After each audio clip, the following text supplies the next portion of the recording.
118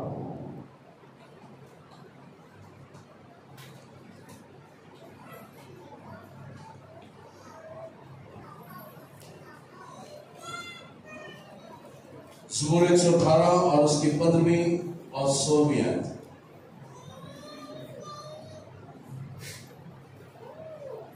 इसका साथ निकाल लें। यशाया 59 बाब और पहली आयत।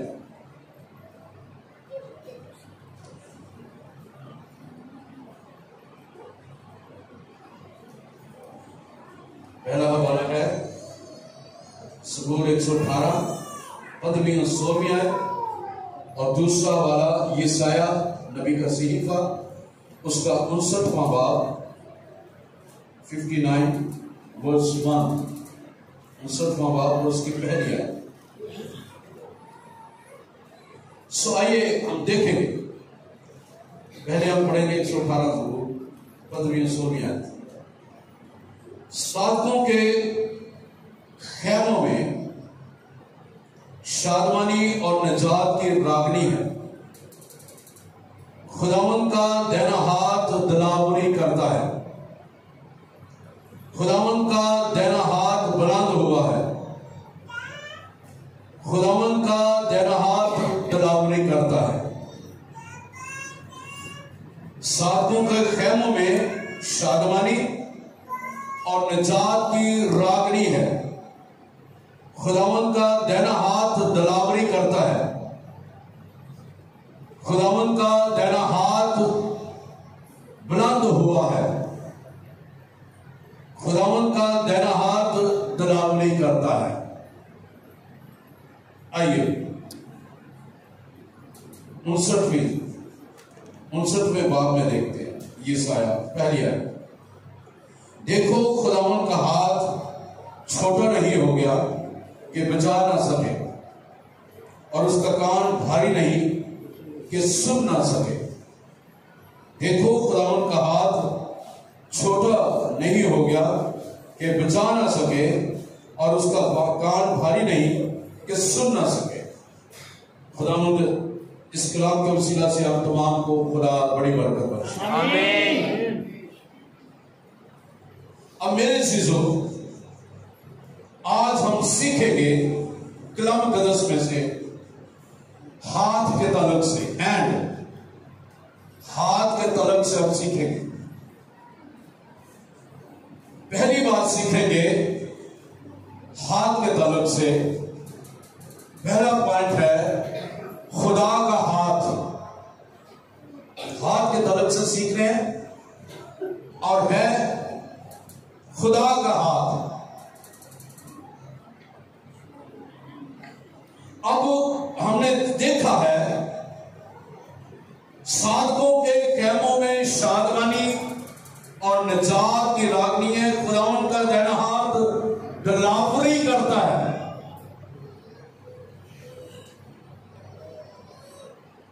मदद फराहम करता है, देखभाल करता है, महफूज हाथों में ले लेता है। खुदावंद का देना हाथ बुलंद हुआ है। खुदावंद का देना हाथ दलावरी करता है। जब उसका हाथ बुलंद होता है, जब उसका हाथ उठता है, तो लिखा हुआ है कि उसके हाथ में फिदिया देने की कसरत है, कुदरत पाई जाती है। जब उसका हाथ उठता है और वो अपने बाजू को नंगा करता है, तो कौमें ज़ेर हो जाती हैं।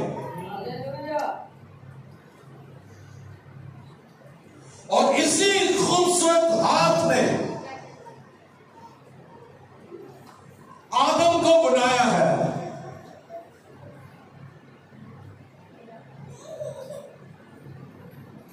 सबसे पहला इंसान आदम बना है, और उसने अपने हाथों से उसे तख्लीक किया है, उसे बनाया है।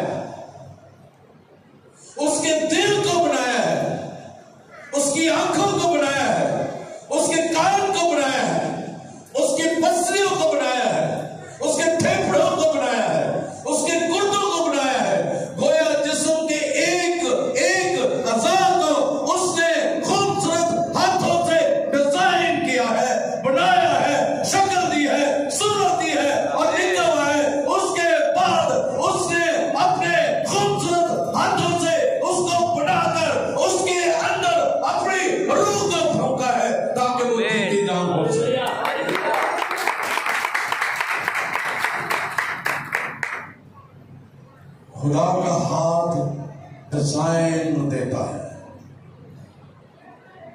और खुदा का हाथ छवि देता है।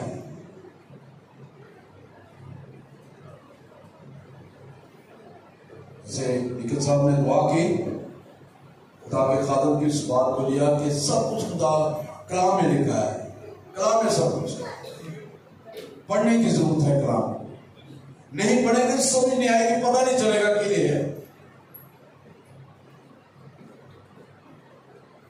खुदा का हाथ, दूसरा हवाला जो हमने पढ़ा, देखो खुदा का हाथ छोटा नहीं। जब काम नहीं हमसे हो पाता, हम जब दुआ करते हैं हमारी दुआ नहीं सुनी जाती, असं कहने हरे खुदा सुनता है, हरे खुदा दे कान बंद ने, हरे खुदा कितने चला गया, मेरी तो सुनता ही नहीं कर। मैं जिलों भी मंगे खुदा ने मुझे जवाब ही नहीं देता। खुदा जवाब देता है। खुदा का हाथ छोटा नहीं। जब आप पहली दफा चलना शुरू हुए थे, खिले थे, वो भी खुदा देता था। जब आप उठकर चलना शुरू हुए, जब आप चारपाई के साथ खड़े होकर चलना शुरू हुए, जब आप भागना शुरू हुए, खुदा आपके साथ था कि आप खिल ना जाएं।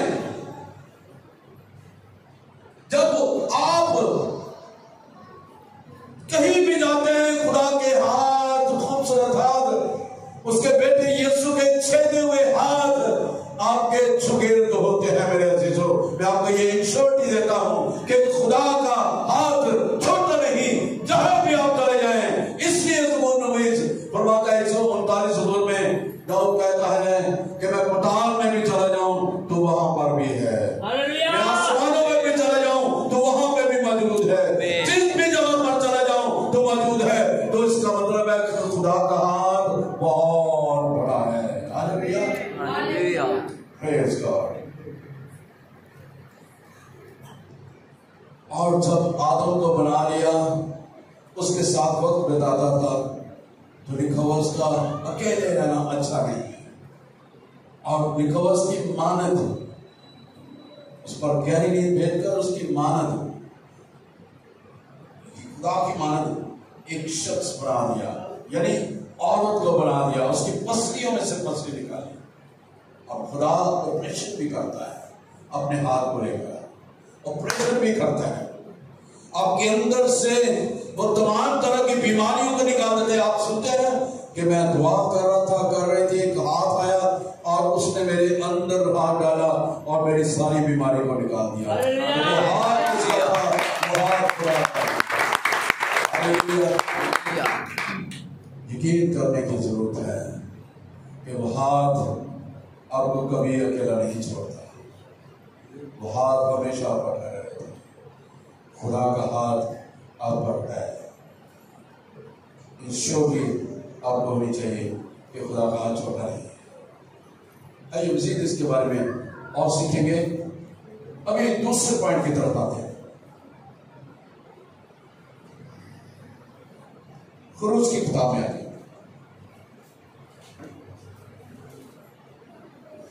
उसका 17वां बाब, खुरूज 17वां बाब।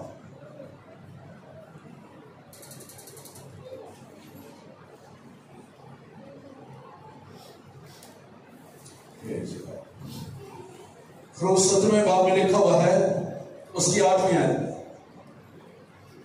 तब अमालेकी आकर रफदीम में बनी इस्राएल से लड़ने लगे। और मूसा ने यहोशुआ से कहा कि हमारी तरफ से कुछ आदमी चुनकर ले जा और अमालेकियों से लड़, और मैं कल खुदा की लाठी अपने हाथ में लिए हुए पहाड़ की चोटी पर खड़ा रहूं। सो मूसा के हुक्म के मुताबिक यहोशुआ अमालेकियों से लड़ने लगा, और मूसा और हारून और हूर पहाड़ की चोटी पर चढ़ गए। और जब तक मूसा अपना हाथ उठाए रहता, बड़ी इस्राएल गालिब रहते थे, और जब वो हाथ लड़का था तब अमालेकी गालिब होते थे। और जब मूसा के हाथ भर गए तो उन्होंने एक पत्थर लेकर मूसा के नीचे रख दिया और वो उस पर बैठ गया। और हारून और हूर एक उधर से और दूसरा उधर से उसके हाथों को संभाले रहे। तब उसके हाथ आफताब के गुरूर होने तक मजबूती से उठे रहे। और यशवा ने अमालेक और उसके लोगों को तलवार की धार से शिकस्त दी। दूसरा हाथ, पहला हाथ हमने देखा खुदा का हाथ, अब दूसरा हाथ है नबी का हाथ। नबी का हाथ, मोसेस इज अ प्रॉफिट। उसका हाथ लिखा हुआ है कि उसने कहा कि तुम चंद आदमियों को चुन लो और अमालेकियों से लड़ो, और मैं कल खुदा की लाठी अपने हाथ में लिए हुए पहाड़ की चोटी पर खड़ा हूं। उसके हाथ में लाठी है, खुदा का इख्तियार है। उसका हाथ वो जहां पर भी, जिस जगह पर भी फड़ा देगा, वो हाथ से कुदरत निकलेगी, कुव्वत निकलेगी जो खुदा ने उसके हाथ के अंदर रखी है। और वो चीजें जो गोया नहीं होती वो वजूदुल हस्ती में आना शुरू हो जाएगी और फतह मिलना शुरू हो जाएगी, जलाली काम होना शुरू हो जाएंगे। इसलिए मूसा ने कहा मैं अपने लाठी जो अपने हाथ में लिए हुए पहाड़ की चोटी पर खड़ा रहूंगा। सो मूसा के हुक्म के मुताबिक यशवा के अमालेकियों से लड़ने लगा।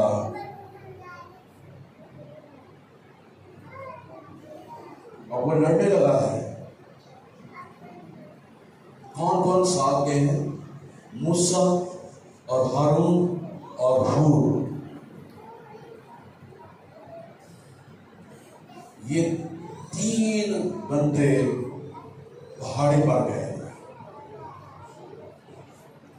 और जब आप अमालेकियों के साथ लड़े, अकेले न लड़े, आपके साथ भी हारून और हूर होना जरूरी है। जब आपके हाथ बढ़ जाएंगे तो कम से कम वो आपका हाथ जो है पकड़ने के लिए, आपको संभालने के लिए, वो आपकी मदद के लिए वहां पे मौजूद होंगे। गोया आप अकेले अपनी जंग न लड़ें, बल्कि आप अपने साथ किसी को लेकर जो है वो जंग लड़ें ताकि आपको फतह मिल जाए। हालेलुया।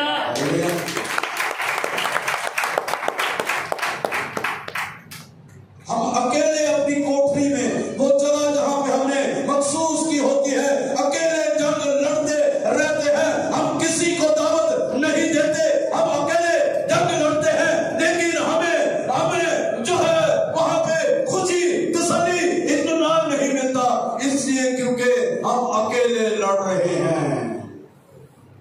लिखा हुआ है कि पहाड़ पर मूसा, हारून और हूर गया है। लिखा हुआ है कि उसने अपने हाथ बुलंद किए जंग के लिए, तो उसके हाथ बढ़े। अकेला होता तो थक जाना था, खिल जाना था, लेकिन उसके साथियों ने वो पत्थर लिया और वहां पे रखा ताकि हारून और मूसा जो है वहां पे बैठ जाए। जब आप अकेले अपने घर की, अपने कारोबार की, अपनी जिंदगियों की, अपने घर के अफराद की जंग लड़ते हैं, हम सिर्फ अपने घर की जंग लड़ते रहते हैं, अपनी जंग लड़ते रहते हैं। लेकिन जब आप कलीसिया के लिए जंग लड़ेंगे, इलाका के लिए जंग लड़ेंगे, उन रूहानी फौजों को जो आसमानी मकानों में, तो खुदा आपको फतह से हमकिनार करेगा। आप खुद जंग लड़ेंगे, अपने घर की जंग लड़ते रहेंगे, तो फिर आपको फतह कम ही मिलेगी। लेकिन जंग जब आप अपने इलाके की लड़ेंगे, अपने चर्च की लड़ेंगे, तो ऑटोमेटिकली आपके घर को भी फतह मिलती जाएगी, आपके चर्च को फतह मिलेगी, इस इलाके को फतह मिलेगी, आपके घर को भी फतह मिलती जाएगी। Hallelujah, hallelujah, hallelujah, hallelujah. इस लिहाज से कभी कभी कभी कभी कभी भी ये महसूस ना करें या ज़हन में न रखें मैनू खुदा ने बड़ी बरकत दी, ठीक है, ओके, दी होगी, लेकिन खुदा ने मूसा के ससुर के वसीला से उसे कहा तू क्यों अकेला सब कुछ कर रहा है, अपने लिए साथी मुकर्रर कर, कहा वो तेरी मदद करें। इस लिहाज से उसने भी साथी मुकर्रर किए इस चर्च के लिए, इस चर्च की फतह के लिए, इस चर्च की बढ़ोतरी के लिए। खुदा ने मुझे साथी दिए और वो शायद अपनी ही जंग लड़ रहे हैं, अपने घर की जंग लड़ रहे हैं, अपने कारोबार की जंग ही लड़ रहे हैं, अपने बच्चों की जंग लड़ रहे हैं, अपनी बीवी के लिए जंग लड़ रहे हैं, अपने शोहर के लिए जंग लड़ रहे हैं। लेकिन लिखा हुआ है कि मेरा घर वीरान पड़ा है, हर कोई अपने घर को दौड़ा चला जाता है। और यही वजह है कि जब आप अपने घर को दौड़े चले जाएंगे तो आप अपने घर की फिक्र करते रहेंगे। बेशक खुदा फिक्र करने वाला है, जरूर फिक्र करेगा, लेकिन खुदा चाहता है कि उस नबी के हाथ के नीचे आप रह जाए, उसके साथ मिलकर आप इस इलाका को फतह करें, इस कलीसिया को फतह करें, शैतान को, पुलिस को शिकस्त दे, तो आपको फतह मिलती जाएगी, आपके घर को फतह मिलती जाएगी, आपके कारोबार को फतह मिलती जाएगी।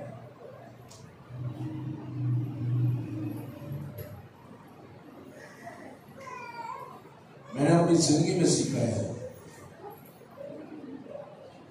जो खुदा आपको कहता है आप करें, जो आपको खुदा नहीं ना कह रहा उसमें ना घुसे, वो आपके लिए अच्छा नहीं है।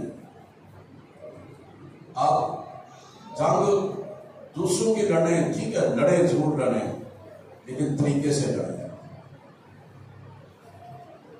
जब अपनी जंग आप खुदा के हाथ में देंगे, खुदा आपके साथ होगा, खुदा के खादम आपके साथ होंगे, तो आपको फतह मिलती जाएगी।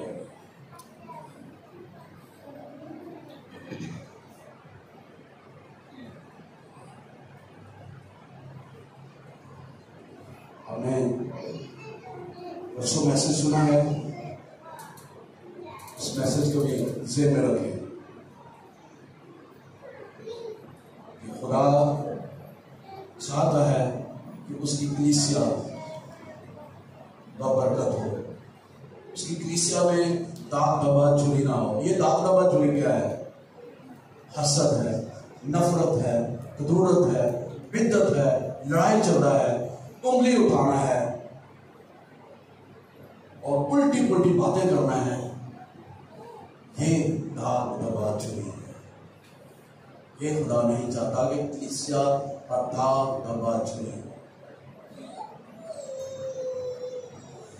नबी का हाथ, आपके हाथ नबी के हाथ है,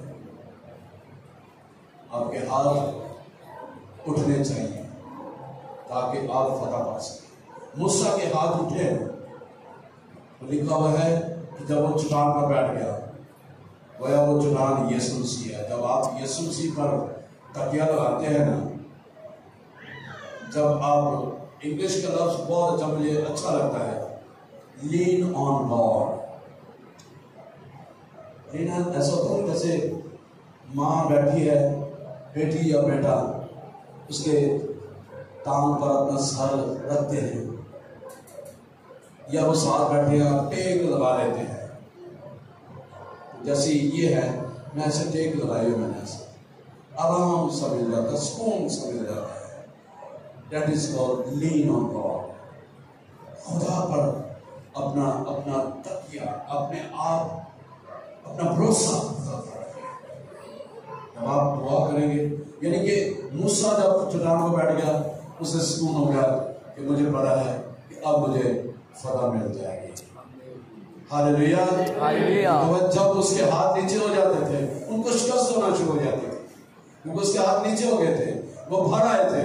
लेकिन जब मैं और आप हमारी जिंदगियों में जब कमियां आ जाती हैं, हमारी जिंदगियों में शिकस्त आना शुरू हो जाती है, बीमारियां अटैक करती हैं, दुख अटैक करते हैं, रुपए पैसे की कमी आती है, हालात गंभीर होना शुरू हो जाते हैं, हम झूठ बोलना शुरू हो जाते हैं, हम तरह से हम नाकामी को यही कहते रहते है ही नहीं, कुछ नहीं, मर गए, लुटे गए, ऐसा हो गया, ओ हो गया। तो फिर ऐसा ही होगा, इसलिए क्योंकि आपके हाथ भर गए हैं और आप थक गए हैं, अपनी जिंदगी से थक गए हैं, आप मुकम्मल तौर पर मायूस हो गए हैं, मायूसी ने आपको घेर लिया है। तो इसलिए मैंने शुरू में कहा था कि सब अच्छा है, क्योंकि खुदा ने जो कुछ बनाया और कहा कि अच्छा है। खुदा ने जो कुछ आपके लिए बनाया है वो अच्छा है। हालात अगर गंभीर हो रहे हैं तो देखें क्यों हो रहे हैं। अगर आपकी वजह से तो खुदा पर तकिया लगाएं, हाथ बुलंद करें। अगर आप कमजोर पड़ गए हैं तो साथी को लें, तो पहाड़ पर चढ़ जाए। मैंने कलाम तैयार किया हुआ है, खुदा के पहाड़ पर कौन चढ़ेगा। ये मैं आने वाले दिनों में मैं आपको ये सुनाऊंगा, खुदा के पहाड़ पर कौन चढ़ेगा। Who will climb the mountain? कौन खुदा के पहाड़ पर जाएगा? The mountain of God. उस हिल पर, उस माउंटेन पर कौन चढ़ेगा? हमें लिखा हुआ है जिसके हाथ साफ और दिल पाक है।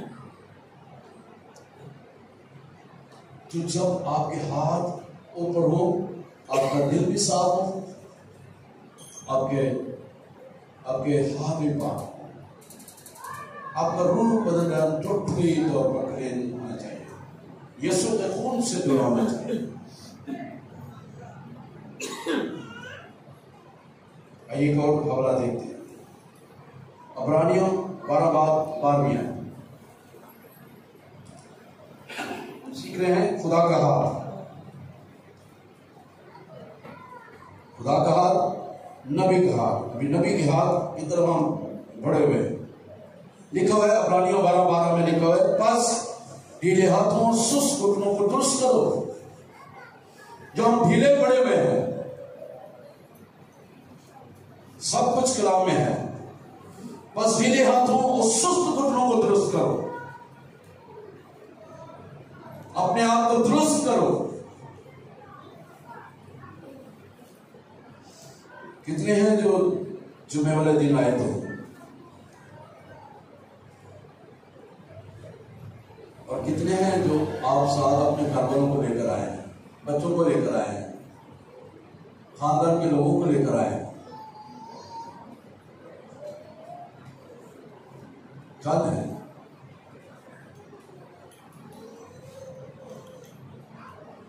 बस ढीले हाथों सुस्त घुटनों को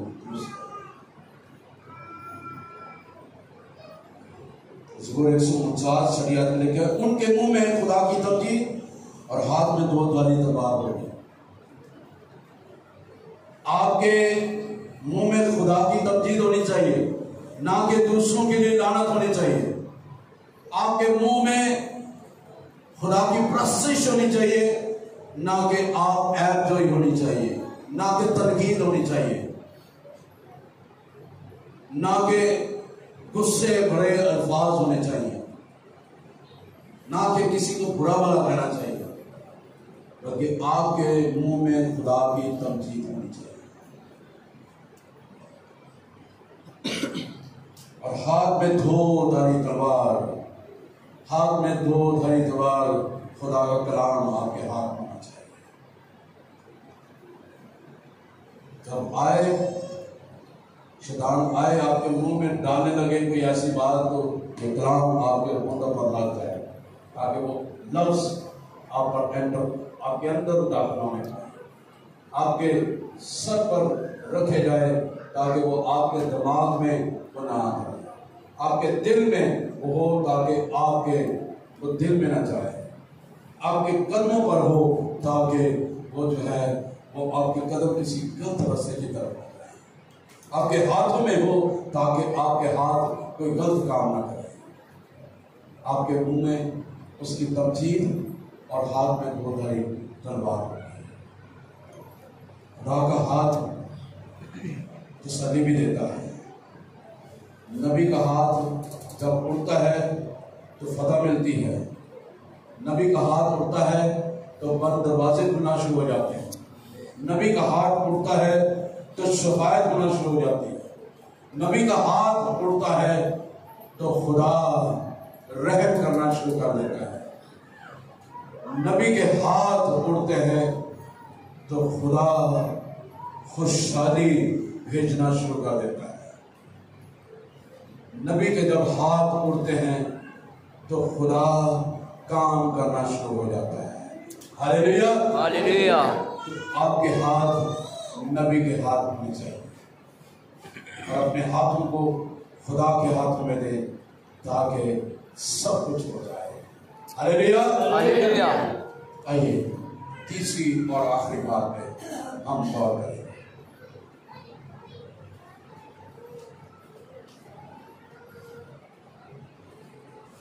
हमारे हाथ, तीसरा पॉइंट हमारा हाथ। पहला हमने सीखा खुदा का हाथ, दूसरा हमने सीखा नबी का हाथ, तीसरा जो है वो हमारा हाथ। अपने हाथों को आसमान की तरफ बुलंद कीजिए, कहें कि खुदावंद ये मेरा हाथ है। बुलंद आवाज में, खुदावंद ये मेरे हाथ है। मेरे हाथों की हिफाजत कर, निगरानी कर। तेरे कामों के लिए मेरे हाथ इस्तेमाल। खुदावंद इन हाथों को मसा कर, मखसूस कर, अपने जलाल के लिए इन हाथों को इस्तेमाल कर। ये हाथ जो मेरे हैं, जो तूने बनाए हैं, जो तूने मुझे दिए हैं, तेरे जलाल के लिए इस्तेमाल हो, तेरी कुदरत के लिए इस्तेमाल हो, तेरे मौज़ात के लिए इस्तेमाल और तेरी अंजीर के लिए इस्तेमाल। आमीन। हालेलुया। Praise God. बस धीरे हाथों और सुस्त घुटनों को दुरुस्त कीजिए। आपके हाथ बबरकत है। लिखा हुआ है इस्तिश्ना 28 पाठ कि जिस चीज को भी तो हाथ लगाए, मैं उसे बरकत का बादशाह। जिस चीज को भी तो हाथ लगाए, क्योंकि तेरे हाथों में बरकत है। आपके हाथों को खुदा ने बनाया है। लिखा है कि खुदा ने जो है हमारी सूरत अपनी हथेलियों पे यानी अपने हाथों पे खोदी है। तो इसका मतलब है कि खुदा का हाथ खूबसूरत हाथ है जिसके अंदर हम खोदे गए हैं। और वही हाथ जब हम अपने हाथों को उसके हाथों में देते हैं तो बरकत आती है। Hallelujah, hallelujah. जो आप हदिया लेकर आए अपने हदिये को अपने हाथों में ले हदिया दोनों हाथों में लेकर बुलंद करें। ऐसे ऐसे बुलंद करें, ऐसे दोनों हाथ बुलंद करें।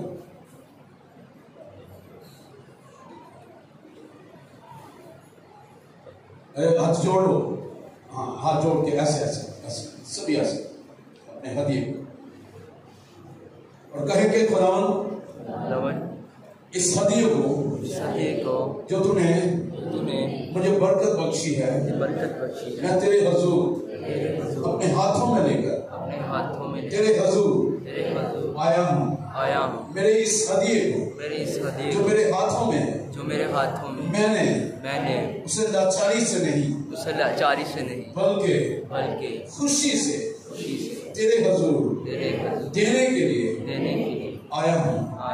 खुदावंद मेरे इस हदिये को कबूल कर, क्योंकि ये हाथ जिन हाथों में ये हदिया है, इससे बरकत है, इससे बरकत दे, इससे बरकत मेरे हाथों को बरकत दे, मेरी कमाई को बरकत दे, मेरे पैसे को बरकत, मैं जिस चीज को भी हाथ लगाऊं बरकत दे, बरकत का हुक्म दे, बरकत का हुक्म दे, ताकि खुदा मैं पूरी बरकत पास। आमीन। आज से इन हाथों को जो आप अपनी कमाई के लिए इस्तेमाल करते हैं, घर के काम कारोबार के लिए इस्तेमाल करते हैं, चर्च की सफाई के लिए इस्तेमाल करते हैं, चर्च के कामों के लिए इस्तेमाल करते हैं, जिस भी चीज के लिए आप इस्तेमाल करते हैं, इन हाथों को हमेशा सुबह उठने से पहले अपने हाथों को उठा दीजिए और ये इस तरह से दुआ कीजिए, खुदावंद मेरे हाथ तेरी तरफ बुलंद है और खुदा इन हाथों को खुदा मैं तेरे हाथों में देता हूँ, तेरे हाथों में जिस तरह नबी के हाथ तेरे हाथों में थे, उसी तरह मेरे हाथ भी तेरे हाथों में आ जाए, ताकि खुदा आज मैं जो भी काम करूं इस काम में बरकत। हालेलुया। ऐसे ही होगा, जैसे आप कहेंगे वैसे ही होगा। अगर मायूसी के साथ कहेंगे मायूसी के साथ होगा, अगर खुशी के साथ कहेंगे खुशी के साथ होगा, अगर आप दिल की गहराइयों से कहेंगे खुदा दिल की गहराइयों से बरकत आपको देगा।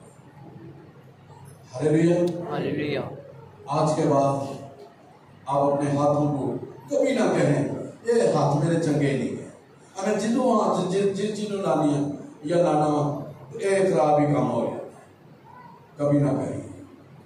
आपके हाथों को खुदा ने बरकत दी है, खुदा ने डिजाइन किया है इसको, खुदा ने अपने हाथों से बनाया है। इनके अंदर जो हड्डियां हैं, टिश्यूज हैं, वेल्स हैं, ये मांस है, जो कुछ भी इस हाथ के अंदर है उसको खुदा ने बनाया है। इन फिंगर्स को खुदा ने बनाया, बाजू को खुदा ने बनाया, इन कोनियों को खुदा ने बाजू बनाया है। उन लोगों को देखिए जिनके बाजू नहीं है, यहाँ तक कटे हुए हैं, वो कोनियों के बल चलते हैं। जिनके पास पाँव नहीं है वो घुटनों के बल चलते हैं। वो शुक्रगुजारी करे। एक खादम है मुझे इसका नाम याद नहीं है, ना उसके बाजू ना उसके टांगे हैं, पीठ के बल वो बैठता है, कलाम सुनाता है। इतनी खूबसूरत बात है, वो कलाम सुना रहा है, मायूस नहीं हुआ। एक लड़की का भी मैसेज जो व्हील चेयर पर बैठे थे वो भी शायद अपाहज है, लेकिन उसने कभी, मैंने बड़ी दफा उसका वो मैसेज सुना आया है, हमेशा उसके चेहरे में खुशी तसल्ली इत्मीनान होता है, खुशी वाली बातें कर रही है, तसल्ली वाली बातें कर रही है, समझाने वाली बातें कर रही है। तो जो कुछ खुदा ने आपको दिया है उसकी हमेशा शुक्रगुजारी करें। हालेलुया। हमेशा शुक्रगुजारी करें। थोड़ा मिले शुक्र खुदा, बहुत मिले तो बहुत शुक्र करो, थोड़ा मिले उस तो ज्यादा शुक्र करो। बहुत चीजें सारे कहते हैं खुदा तेरा शुक्र, थोड़े से ऐना ही खुदा झुंगा ही देता हूं तो झुंगा भी दुकान का मिलता, वो तो झुंगा जोड़े की कहते हैं अब छोटे छोटे बिस्कुट हो गए, वो 6-7 दे रहे पूरा इन्होंने पूरा मिल जाता सी। हम तो ग्रेवी मंगो दुकान तो ग्रेवी भी इन्नी दे देते हैं, वो तो ग्रेवी बाबा सारी दे देते हैं। खुदा ना तो झुंगा देता जे, खुदा तो सब कुछ दे देता। हालेलुया। खुदा करो झुंगा ना मांगया करो, खुदा क्या करो, खुदा अपनी बता सब कुछ दे। हालेलुया। तो जब आप खुदा से मांगेंगे तो खुदा आपको देगा, क्योंकि खुदा के हाथ में कुदरत है। अब देखिए कि उस खुदा के हाथ में कुदरत है, वही कुदरत उसने अपने बेटे यीशु को दी है। तो बेटा जब अंधे की आंख को छूता है तो आंख, जन्म का अंधा जिसके पास आंखें नहीं है उसको आंखें मिल जाती हैं, क्योंकि जख्मी हाथ, कुदरत वाला हाथ उस आंखों पर लग जाता है। तो वो ऑपरेशन हो जाता है। Hallelujah, hallelujah.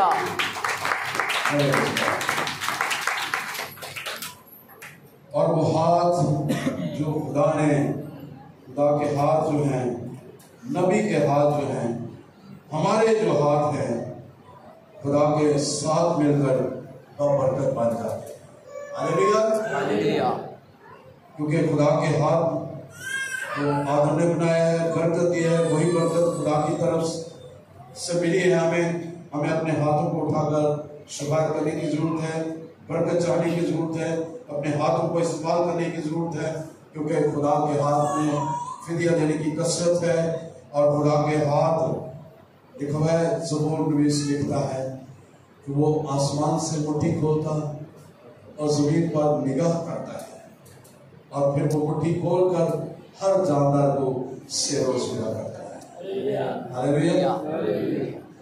वो अच्छी ना सिर्फ लिखा हुआ है, ज़बूर नवीस कहते हैं कि वो अच्छी अच्छी चीजें अपने लोगों को देता है, उन्हीं हाथों से अच्छी अच्छी चीजें देता है।